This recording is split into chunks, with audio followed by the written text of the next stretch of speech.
Good morning বন্ধুরা, আমি সঙ্গীতা বলছি এই মুহূর্তে বেনারস থেকে। আজকে অ্যাকচুয়ালি ডে 3। গতকাল আপনাদের সাথে লাস্ট কথা হয়েছিল। স্টেশন থেকে ফিরে এসে আমরা হোটেলে চলে এসেছি এবং হোটেল থেকে ফ্রেশ হয়ে আমরা বেরোচ্ছি এই পর্যন্ত।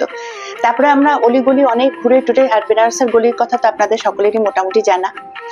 তো অনেক কিছু খেলাম, ফুচকা, এমনি ফুচকা, দই ফুচকা থেকে আরম্ভ করে রাবড়ি, চাট সব খেয়ে দিয়ে তারপরে আমরা গেলাম একটু মার্কেট ঘুরলাম, আশপাশ ঘুরলাম, গোধুলিয়া চক খুললাম, কিছু মার্কেটিং করলাম, পুরো পায়ে হেঁটেই কাছাকাছি ঘুরে টুরে আমরা যখন আসলাম সন্ধে হয়ে গেছে।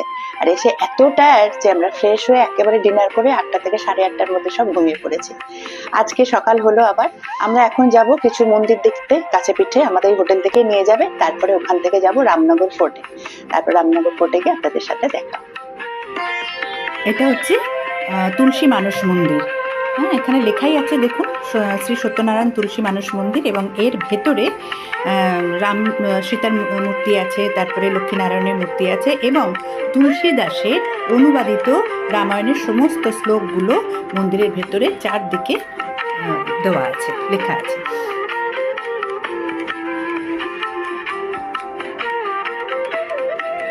আপনারা দেখতেই পাচ্ছেন এই যে সমস্ত হলুদ যে পর্দাগুলো দেখা যাচ্ছে, এখানে সব লেখা রয়েছে।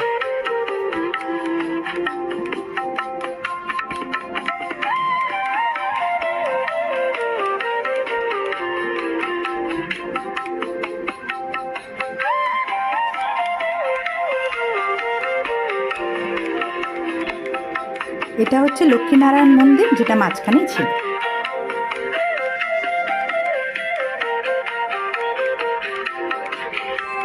এখানে রাম সীতার পদযুগলের প্রতীক আছে।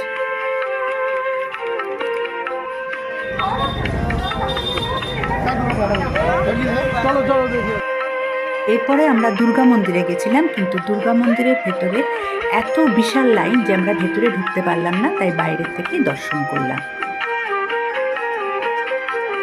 এটি হচ্ছে খাটু শ্যাম মন্দির।